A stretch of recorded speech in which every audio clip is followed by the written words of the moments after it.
ঢিলা ব্যবহার না করিয়া শুধু জায়গায় বসে পানি দিয়ে ধুয়ে চলে আসেন, 1-2 ফুটা টপকানোর সম্ভাবনা থাকে। বেশিরভাগ মানুষেরই, বাঙালিদের শারীরিক অবস্থা তো অন্য দেশের মতো নয়, বাঙালিদের শারীরিক অবস্থা দুর্বল, 1-2 ফুটা টপকানোর সম্ভাবনা থাকে। তাহলে এখন 2 ফুটা পড়লো, 1 ঘন্টা পর আবার পেশাব করছেন আর 2 ফুটা, আর 1 ঘন্টা পরে আবার 2 ফুটা পড়ছে। এইভাবে ডেলি যদি 5 বার পেশাব করেন, 5 দুগুণে 10 ফুটা গোছালি কি কয় 10 গ্রাম হয়ে গেছে। 10 গ্রাম পেশাব না পাক, এইটা যদি আর মোটা যে প্যান্ট পরে, যে মোটা প্যান্ট পরে, ওর মধ্যে যদি ডেলি এরকম 1 তুলা 10 গ্রাম করে জমাওয়াতি দেয়, 7-8 দিন পরে প্যান্ট ধোয়, এই পেশাব একবার শুয়ে একবার ভেজে, একবার শুয়ে একবার ভেজে প্যান্ট, এই করতে করতে প্যান্টের ওই সামনে টুক চুষো মারার গন্ধর মতো গন্ধ হয়, ও দাঁড়ানো যায় না, কি বিশ্রী। এই পেশাবের থেকে বাঁচার জন্য পাক সাল্লাল্লাহু আলাইহি সাল্লামকে আল্লাহর সাথে তুলনা দিয়ে ফেলে। কন্যা নাউজুবিল্লাহ। আল্লাহ আল্লাহ, নবী নবী, ঠিক না? আল্লাহ আল্লাহ, নবী নবী, সব নবীদেরকে আল্লাহ তাআলা মহান সম্মানে সম্মানিত করেছেন। তারা আবার আমার নবীর সম্মান প্রদর্শনার্থে বলেছেন, আল্লাহ আমাকে যদি তুমি শেষ নবীর উম্মত হওয়ার সুযোগ দাও দিতে, নবী তো বানাইছো শুকরিয়া, আবার শেষ নবীর উম্মত হওয়ার সুযোগ দাও দিতে।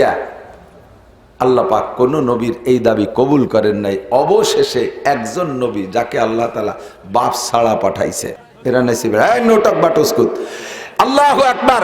এখন এরকম অযোগ্যরে ভোট দিয়ে যদি নির্বাচিত করে বসায় দেন, এরপরে সে দেশে থেকে আকাম করবে।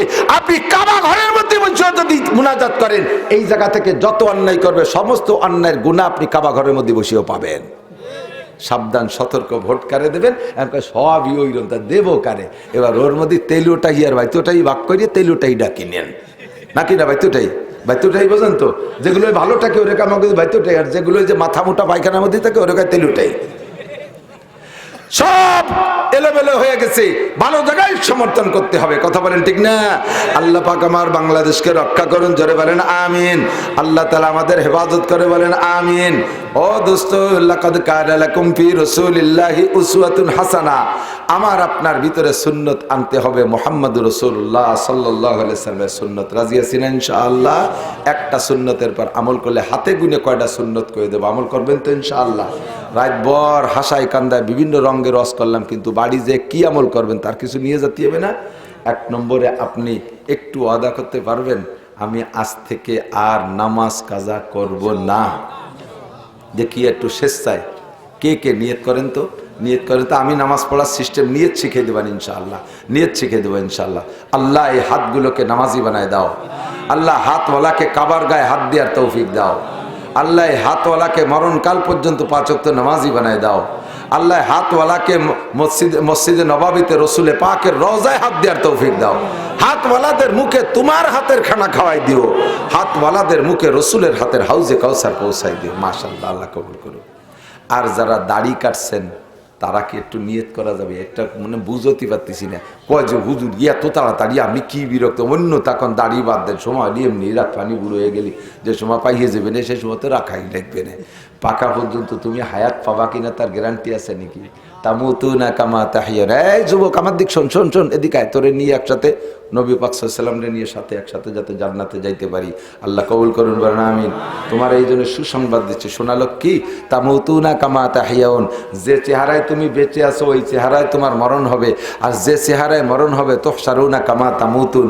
যে চেহারায় তোমার মরণ হবে, হাসর হবে তোমার সেই চেহারায়। ও যুবতী মেয়ে, যদি তুমি বেপরদায় জীবনযাপন করো ওই অবস্থায় তোমার মরণ হবে, হাসর হবে বেপর্দা খান্নাস বেশ্যা দায়ুসদের সাথে। ও মহিলা, যদি তোমার মরণ হয় পর্দার সাথে, আয়েশা, ফাতেমা, খাদিজা, রহিমা, সিদ্দিকা, কি বলা হয়, খাদিজা, ফাতেমা, রহিমা, এদের সাথে, রাবেয়া বস্তির সাথে, এই সমস্ত আল্লাহ ওয়ালিদের সাথে তোমার হাসর হবে, তাদের সাথে তুমি হাসতে হাসতে জান্নাতে যাবা। ও যুবক, তোমার মুখে যদি দাড়ি না থাকে, তুমি যত বেশি ইবাদত, আমি সত্য করে আলী হোসেন শাহ হুজুর বলতেন, আমরা একটু মিঠে মিঠে ওয়াজ করি, মাঝে মাঝে না কইলে তো উপায় নাই। দাড়ি কাটা মানুষের দোয়াও কবুল হয় না। আল্লাহর রসুলের দোহাই ছাড়া দোয়া কবুল হবে না। আর রসুলের গলায় খুর দিয়া, সুন্নতের গলায় খুর দিয়া তুমি রসুলের দোহাই দিলে জীবনে রসুল তোমার পক্ষে সমর্থন দেবে না। কথা বলেন ঠিক কি ঠিক না? এখান থেকে তওবা করতে হবে। জিনা যখন করছেন তখন গুনাহ, চুরি যখন করছেন তখন গুনাহ, বিড়ি যখন খাইছেন তখন গুনাহ, তাড়ি যখন খাইছেন তখন গুনাহ। খাওয়া শেষ হয়ে যাওয়ার পরে আর গুনাহ থাকে না, ওই গুনাহ ওই সময় লেখা হয়ে গেছে, ফিরে আর একটা ধরাবেন সেই সময় নতুন করে লেখা শুরু হবে। কিন্তু একটা গুনাহ অবিরাম তওবা করে সিদ্ধান্ত পাল্টানোর আগ পর্যন্ত 24 ঘন্টা লেখা হইতে থাকে, ঘুমের মধ্যে লেখা হইতে থাকে, নামাজ পড়তেছেন তার মধ্যে লেখা হতে থাকে, কোরআন শরীফ পড়তেছেন তার মধ্যে লেখা হইতে থাকে ওই গুনাহটা, কাবা ঘর তওয়াফ করতেছেন তার মধ্যে ওই গুনাহটা লেখা হইতে থাকে, রমজানের রোজা রাখছেন রোজার মধ্যে লেখা হইতে থাকে, ঘুমোই রয়েছেন তার মধ্যে লেখা হইতে থাকে। এই গুনাহটার নাম দাড়ি কাটা গুনাহ। যতক্ষণ পর্যন্ত তওবা করে দাড়ি রাখার সিদ্ধান্ত না নেবেন অতক্ষণ পর্যন্ত এই সর্বাবস্থা 24 ঘন্টা মুখে 1000 দাড়ি আসছে কাটতে লাগছে 2 মিনিট। এই 2 মিনিটে আদম আলাইহিস সালামের আব্বা নাই আর ঈসা আলাইহিস সালামের আব্বা নাই, তাই না? সব নবীর মা আছে, আদম আলাইহিস সালামের মা নাই আর ঈসা আলাইহিস সালামের মা আছে, তাই তো নাকি বলেন? তো ঈসা আলাইহিস সালামের জন্মসূত্রেই বাপ নাই। একদিন ঈসা আলাইহিস সালাতু ওয়াস সালাম, আমি বলি মাঝে মাঝে, ইউটিউবে তো সব আজই আছে, একটা সাদা পাথর দেখছে, পাথর পাহাড়ের গোড়ায়, ওরে সাদার সাদা, অমন সাদা উনি কোনোদিনও দেখে নেই। ওই আশ্চর্যজনক সাদা দেখা, সাদার মধ্যেও ক্যাটাগরি আছে না, ক্লাসিফিকেশন আছে, পার্থক্য আছে, তো এইরকম সাদা উনি কোনোদিন দেখেনি। চিকচিক করতেছে, রব্বি কাইফা বিয়াজ, আল্লাহ এত সাদা? আল্লাহ বলে আতাজাবু বিবিয়াজি হাজাল হাজার, এই পাথরের সাদা দেখে আশ্চর্য হচ্ছ? জি আল্লাহ, আমি এমন সাদা দেখি নেই। আল্লাহ পাক রব্বুল আলামিন তো কুদরত জাহের করবে বিদায় ঈসা আলাইহিস সালামরে ওই জায়গায় নেছে আর ওই পাথরের কাছে নেছে। তুমি কি এর চেয়ে আশ্চর্য দেখতে চাও? জি আল্লাহ, যদি দেখান দেখবো। কয় এর চেয়ে আশ্চর্য ওই পাথরের মধ্যেই লুকায়িত আছে। আল্লাহ, তা দেখবো কি করে? ইজরিব বিআসাকাল হাজার, তোমার লাঠি দিয়ে পাথরের মাঝখানেটা পিটান দাও, দেখবা ভিতরের আশ্চর্য বের হয়ে আসবে। যখন ঈসা আলাইহিস সালাম লাঠি দিয়ে মাঝখানে পিটান দিয়েছে, ফালাকা, পাথরটা ভাঙ্গে 2 টুকরা হইয়া ডিমির খুসার মতো 2 দিক সরে চলে গেছে।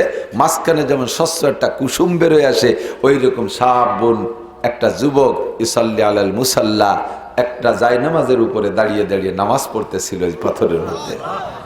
নিশ্ছিদ্র পাথর, ফুটো নাই, ছিদ্র নাই, অক্সিজেন যার কায়দা নাই, কার্বন বেরোনোর কায়দা নাই, কোনো ফুটো নাই, এমন একটা নিশ্ছিদ্র পাথরের মধ্যে মানুষ বেঁচে থাকা, এটা 1 নম্বর আশ্চর্য। 2 নম্বর আবার জায় নামাজের পর দাঁড়ায় দাঁড়ায় নামাজ পড়তেছে, আর এক আশ্চর্য।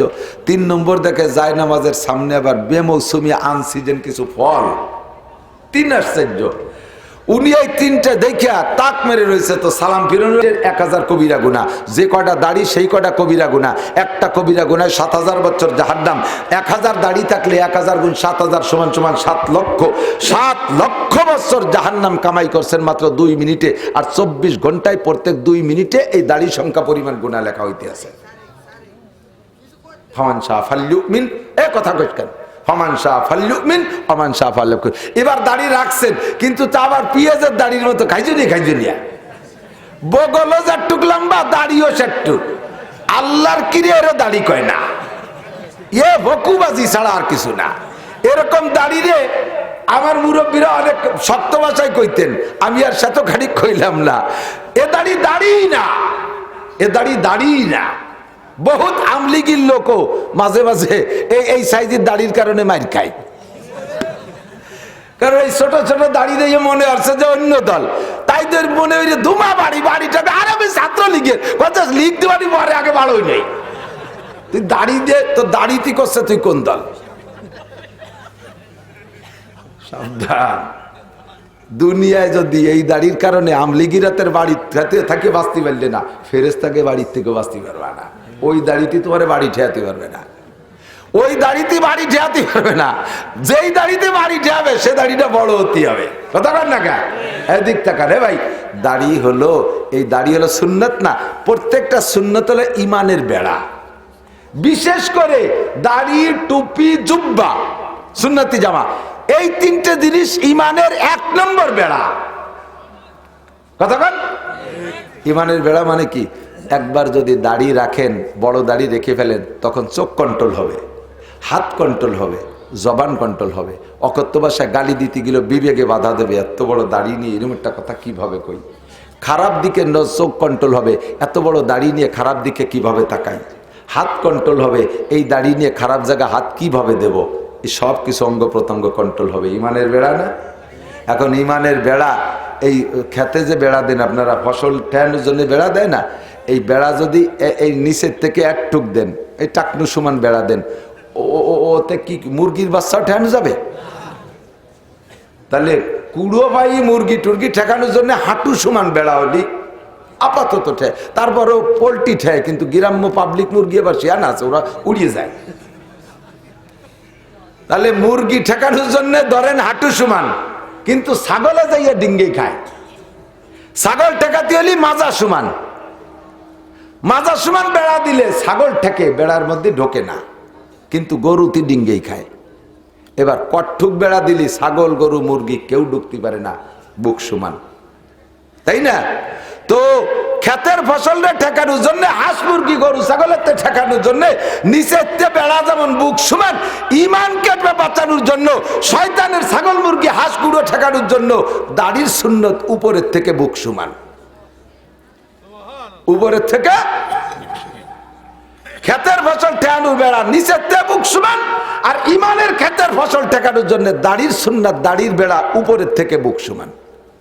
একটুক একটুক রাখলি ওর মধ্যে মুরগি ঢুয়ে যাবে না, আর একটু বড় রাখছেন ওর মধ্যে ছাগল ঢুয়ে যাবে, আর একটু বড় রাখছেন ওর মধ্যে আর একটা ঢুয়ে যাবে। কিন্তু এই বুক সমান রাখলি আল্লাহর রহমতে সপ্তাহ থেকে যায়। একটু নিয়ত করা যাবে যে ইনশাআল্লাহ আমি দাড়ি রাখবই, দাড়ি রাখবা তো আরো লাভ আছে যোগ্য। 1 নম্বরে হলো চোখের পাওয়ার ভালো থাকে, 2 নম্বরে চেহারার লাবণ্যতা ভালো থাকে, 3 নম্বরে সেক্স পাওয়ার ভালো থাকে।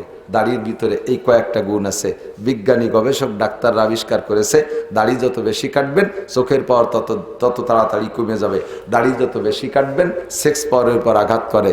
আর দাড়ি যদি অবস্থায় আপনি মরতে পারেন, নবী পাক সাল্লাল্লাহু আলাইহি ওয়াসাল্লাম কিয়ামতে কমপক্ষে উম্মত দেখে চিনবে, কমপক্ষে উম্মত দেখে চিনবে। কথা কান সিনার একটা জান্ডা লাগবে না, উম্মত দেখে চিনবে। 2 নম্বরে হলো আমরা আরেকটা কাজ করব, প্রত্যেকের বাড়ি ঢিলা কুলুক নাই, ঢিলা কুলুকের ব্যবস্থা করবেন। এখন তো আগের মতো মুট করে ঢিলা বানানো লাগে না, মাত্র 20 টাকা দিয়ে একটা টিস্যু কিনে বাথরুমের মধ্যে রাখবেন, 3টে ঢিলা ব্যবহার করবেন। বুখারী শরীফের পরিষ্কার হাদিস, যত ঢিলা দুনিয়ায় ব্যবহার করবেন ঢিলাগুলোকে আল্লাহ তাআলা রূপ পাল্টাইয়া কিয়ামতে মোটা বানাইয়া আপনার নেকির পাল্লায় নেকি হিসেবেও তুলে দেবেন, আপনার লাভ। 2 নম্বরে বিজ্ঞানীরা আবিষ্কার করেছে মাটির 3টা ঢিলা যদি মানুষে বাথরুমে ব্যবহার করে তার মলদার জনিত যত রোগ আছে সমস্ত রোগ নষ্ট হয়ে যায়। মাটির চাইতে জীবাণুনাশক আর কিছু নাই, কারণ এর কারণেই পায়খানা করার পরে মাটিতে হাত পরিষ্কার করা, এটা কিন্তু নবীর সুন্নাত। এরপরে বলা হয়েছে ইজা ওয়ালাগাল কালবু ফি নাই আহাদিকুম ফাগসিলু সাবা মাররাত ওয়া আফিরু সামিনা তাবিত তুরাব। হুজুর বলেন কোন পাত্রের ভিতরে যদি কুকুরে মুখ দেয় তাহলে মুখ দিয়ে খাদ্য তো ফেলে দিতে হবে, এবার পাত্রটারে পাক করার জন্য 7 বার পানি দিয়ে ধোবা, 8ম বার মাটি দিয়ে মাজিয়ে ফেলবা। কারণ মাটির ভিতরে আল্লাহ তাআলা যোগ্যতা দিয়েছে, এতে জীবাণুনাশক যোগ্যতা আছে, ওতে জীবাণু ধ্বংস করে দেয়। এই জন্য মাটির ঢিলা ব্যবহার করার ভিতরে ফায়দা বেশি। তারপরেও যদি না হয় কমপক্ষে টিস্যু ব্যবহার করি, বাথরুম পরিষ্কার রাখি। পুরুষরা পেশাবে ঢিলা ব্যবহার করবেন। পুরুষরা যদি পেশাবে ঢিলা ব্যবহার না করিয়া শুধু জায়গায় বসে পানি দিয়ে ধুয়ে চলে আসেন, 1-2 ফুটা টপকানোর সম্ভাবনা থাকে। বেশিরভাগ মানুষেরই, বাঙালিদের শারীরিক অবস্থা তো অন্য দেশের মতো নয়, বাঙালিদের শারীরিক অবস্থা দুর্বল, 1-2 ফুটা টপকানোর সম্ভাবনা থাকে। তাহলে এখন 2 ফুটা পড়লো, 1 ঘন্টা পর আবার পেশাব করছেন আর 2 ফুটা, আর 1 ঘন্টা পরে আবার 2 ফুটা পড়ছে। এইভাবে ডেলি যদি 5 বার পেশাব করেন, 5 দুগুণে 10 ফুটা গুছালি 10 গ্রাম হয়ে গেছে। 10 গ্রাম পেশাব না পাক, এইটা যদি এক মোটা যে প্যান্ট পরে, যে মোটা প্যান্ট পরে, ওর মধ্যে যদি ডেলি এইরকম 1 তুলা 10 গ্রাম করে জমাওয়াতি দেয়, 7-8 দিন পরে প্যান্ট ধোয়, এই পেশাব একবার শুয়ে একবার ভেজে, একবার শুয়ে একবার ভেজে প্যান্ট, এই করতে করতে প্যান্টের ওই সামনে টুক সুসো মারার গন্ধর মতো গন্ধ হয়, ও দাঁড়ানো যায় না, কি বিশ্রী। এই পেশাবের থেকে বাঁচার জন্য ঢেলা কুলুক ব্যবহার করতে হবে। আর নারীরা পেশাবে ঢেলা নাই, মহিলারা পায়খানা ঢিলা ব্যবহার করবেন, কারণ মহিলাদের হাতের খানা আমাদের খাইতে হয়। তারা পায়খানা ঢিলা ব্যবহার করে হাতকে সুন্দর করে পরিষ্কার করে পরিচ্ছন্নতার সাথে আমাদেরকে রান্নাবান্না করে খাবেন। লাকাদ কানা লাকুম ফি রাসূলিল্লাহি উসওয়াতুন হাসানা, এগুলো সব নবীওয়ালা সুন্নাত। কথা বলেন ঠিক ঠিক না? নবীর আদর্শ প্রত্যেকটার মধ্যে ফায়দা আছে। বিজ্ঞান আবিষ্কার করেছে দাঁড়িয়ে পেশাব করলে কি ক্ষতি হয়। নবী বলছেন লা তাবুলু কায়বান, দাঁড়ায় পেশাব করো না। বিজ্ঞান আবিষ্কার করেছে, গবেষণা করে বের করছে, দাঁড়ায় পেশাব করলে 1 নম্বরে চোখের ক্ষতি হয়, 2 নম্বরে কিডনির ক্ষতি হয়, 3 নম্বরে ডায়াবেটিস হয় তাড়াতাড়ি, 4 নম্বরে বার্ধক্য এসে যায়, 5 নম্বরে যৌবনের ক্ষতি হয়। এই সব ক্ষতি এই দাঁড়ায় পেশাব করার ভিতরে। আর সারা দেশের মানুষের দাঁড়ায় দাঁড়ায় পেশাব করার ব্যবস্থা করে দিচ্ছে, আবার ওরাই গবেষণা করে আবিষ্কার করতেছে, আবার দাঁড়ায় পেশাব করার ব্যবস্থা। বিভিন্ন এখন স্টেশনারি যে সমস্ত পাবলিক টয়লেট আছে, তারপরে এই কি কয় পাম্পের ভিতরে যে টয়লেটগুলো আছে, বিমানবন্দরের যে টয়লেট আছে, এমনি বসা বাথরুমে পেশাবের ব্যবস্থা একটা দুটিয়ে। আর ওই বই পাখির বাসা পাইতে তুইছে প্রায়, বাবুই পাখির বাসা দেখছে না, এই বই ভাইয়ের বাসা পাইতে তুইছে, দাঁড়াইয়ে কলকলায় মেরি দিচ্ছে। ওইতে সিটে তো না হে লাগবে রে, শায়দ এইখানে কিরমটা। আল্লাহ হেফাজত করুক, আমিন। আল্লাহ 3 নম্বর আরেকটা সুন্নত হলো, খানা খাওয়ার সময় চেয়ার টেবিলে না খাইয়া একটু দস্তারখানা বিছে খানা খান, পড়ে যা খানাগুলো তুলে খান। আল্লাহ পাক রব্বুল আলামিন রুজির বরকত বাড়ায় দেবে, আল্লাহ রুজির বরকত বাড়ায় দেবে, কারণ আমিন। আল্লাহ রুজির বরকত বাড়ায় দেবে, আল্লাহ পাক অর্থ সম্পদে অভাবের মধ্যে ফেলবে না ইনশাআল্লাহ। আর 5 ওয়াক্ত নামাজ, রমজানের রোজা, তৌফিক হলে হজ, তৌফিক হলে জাকাত, সাধ্য অনুযায়ী মাদ্রাসার পাশে থাকবো। মাদ্রাসায় একটা ছেলে পড়ানোর চেষ্টা করেন। বাপ আমার দিক তাকান, ও যুবক তোরা যারা বিয়ে করিস নাই, তোকে একটা ছেলে মাদ্রাসায় দে, বুড়োরা তো দেবেই না। মানে এমন নিয়ত কর হলি দিবা, তাই করছি আমি। যদি বিয়ে করিয়ে দিও এমনি যেন আবার বিয়ের আগে ছেলেটা ফাটাই দিও না, তাহলে কিন্তু জুতোর বাড়ির অভাব হবে না। আল্লাহ তাআলা বিয়ের পরে যদি পুত্র সন্তান দেয়, একটা ছেলে আলেম বানাবো ইনশাআল্লাহ। আর সবগুলোরে প্রথম কোরআন শরীফ পড়া শেখাবো। রাজি আছেন না ইনশাআল্লাহ? ছেলেরা ইয়াবা খায়, গাঁজা খায়, ফেন্সিলিন, হিরোইন খায়, মোটর সাইকেল যেভাবে চালায়, ওদের কেনুর গুতোয় শয়তানও কালের মধ্যে গড়তে চলে যায়। এই যে ছেলে পেলেদের উচ্ছৃঙ্খলা বেয়াদবি, এই ঠেকানোর জন্য আমি রাত বরস করিও পারবো না, পুলিশই বাড়োই ঠেয়াতি হচ্ছে না। আর এই যে আকামগুলো পোলাপান করে, এগুলো কি ভালো না মন্দ? গাঁজা খাওয়া ভালো না? এবার ব্যবসা করে টাকা এনে আপনি আব্বা আপনার তবলিগি ফাটাইছে ছেলে, এই তবলিগি এবার গন্ধ হয়ে গেছে, কথা কন না কে? তাহলে এই অন্যায় থেকে ছেলেদেরকে ফিরে আনার জন্য তাৎক্ষণিকভাবে ওয়াজে কাজ হবে না, এটা কিছু না কিছু হবে কাজ, একেবারে হবে না তা না, বহুত ছেলে ভালো হচ্ছে। কিন্তু সবচাইতে ভালো পরামর্শ হলো যে প্রত্যেক বাড়ি যদি একটা করে ছেলে আলেম হয়, একটা ছেলে যদি ফ্যামিলির থেকে আলেম হয়, আমার বিশ্বাস যে ওই ফ্যামিলির ভিতরে অন্যরা অন্যায় করতে পারবে না, কথা কান ঠিক না? ঘরে ঘরে আলেম তৈরি হয়ে যা, ঠকবে না, মরবে না, অভাবে পড়বে না, ওই চিন্তায় লাভ নাই। হুজুর বলেন আল ফকরা তাকাবুন, অভাবরে ভয় পাচ্ছ, লাতু সাব্বান্না আলাইকুম দুনিয়া সব্বা, তোমাদের উপরে আল্লাহ তাআলা দুনিয়া ঢেলে দেবে, বস্তা ভরে খাইও শান্তি পারবা না। আসলে সেই দিন এসে গেছে। ছোটবেলায় রাস্তার পাশের বুনো কচু উঠাইয়া তাই দিয়ে তেঁতুল দিয়ে কাটা রাইন্দে ওক্ত কাটাইছি, আমারই মনে আছে কত যে বুনো কচু খুঁজছি। আর আল্লাহর রহমতে এখন গরম ভাত 3 বেলা, তাও ভাত খাতি চাই না। আমার ছোট্ট মেয়েটারে প্রত্যেক এক ওক্তে ভাত খাতি 20 টাকা দেওয়া লাগবে, ওরা 20 টাকা না দিলেও খাবে না, কারণ ও ভাত খালি আমার লাভ, এই জন্য ওরা 20 টাকা দাও, নালি ভাত খাবো না, এক সপ্তাহ ধরেই খাবে না। আর আমরা ওই সময় 1 নেলা ভাত পাইনি, কতক্ষণ গাইরে বালতি বইরে ফান্তা ভাত দিছি, 1 চুমুক খাইয়ে ডেক সারতেছে, কাকা আর পারা যাচ্ছে না, অ্যান্টাসিড থাকলে দাও। গরু তুইও ফান্তা ভাত খায় না, সেই অভাব কি এখন দুনিয়া আছে? কতক্ষণ অবশ্যই দুনিয়া আল্লাহর রহমতে অর্থবিত্তবান হয়ে গেছে, দুনিয়ার অভাব চলে গেছে, আলেম ওলামাদের অভাব হবে না ইনশাআল্লাহ। একটা ছেলে আলেম বানাবো, আমাদের মাদ্রাসার খবর রাখবো, রাজি আছি তো ইনশাআল্লাহ? আল্লাহ আমাদের সবাইরে তৌফিক দান করে। সাতক্ষীরে জোরের তারিখ পড়ছে 17, 18, 19 এই ডিসেম্বরে, 17, 18, 19 সাতক্ষীরে তবলিগের জোড়, তবলিগের চিল্লার সাথীদের জোড়। তবে যারা চিল্লা দেবেন সামনে তারাও জোরে যেতে পারবেন, ওখান থেকে আপনাদেরকে চিল্লায় পাঠিয়ে দেওয়া হবে। ওলামাই কেরাম এখান থেকে যাবে, আপনাদের মধুখালী থেকে 500 বাস পাঠানো হয়েছে, ওলামাই কেরামদের জোড়, ওলামাই কেরামদের জোড়, সেখানে যাবেন, শিখবেন, ইনশাল্লাহ আমলে পরিণত করবেন। আল্লাহ তাআলা আমাদের সবাইকে তৌফিক দান করে, সবাই বলি আমিন। আল্লাহুম্মা সাল্লি আলা মুহাম্মাদিন ওয়া আলা আলি সাইয়্যিদিনা। এই যে ভাই অসুস্থ, ওনার চোখে খুব কম দেখে, চোখটা চিকিৎসা লাগবে। যদি কোনো আল্লাহর বান্দা মোহব্বতের সাথে মনে করেন যে আল্লাহ আমারে ভালো দুটো চোখ দেছে, ওনার চোখ দুটের পাওয়ার আল্লাহ নিয়ে যাচ্ছে, আল্লাহ তাআলা ওনার পাওয়ার ফিরে দিক। আর আমার চোখের সদকা হিসেবে ভাইরে একটু চিকিৎসার জন্য কিছু পারেন তাহলে দিয়ে যাবেন এখানে, এই পাশে উনি থাকবে। কিছু না হলেও 10টা করে টাকাও যদি দেন তাহলে তার চিকিৎসার জন্য উপকারে আসবে। করছে তো মাঠে আমরা আমি সকলের কাছে একটা দরখাস্ত করি, হজে যার নিয়ত আছে ইনশাআল্লাহ, আছে আছে, আমি সবার জন্য দোয়া করি, আল্লাহ সবাইরে তুমি হজ নসিব করো, বলেন আমিন। 4 লাখ টাকা লাগবে, 3 লাখ লাগবে, 3.5 লাখ টাকা লাগবে, টাকা গুছানো নাই, কিন্তু এই হজ উপলক্ষে প্রথম ফার্স্ট একটা বুকিং আছে, এই বুকিংটা দিয়ে বাকি আপনি চেষ্টা করেন, আল্লাহ তাআলা আপনার হজের টাকা জোগাড় করে দেবে।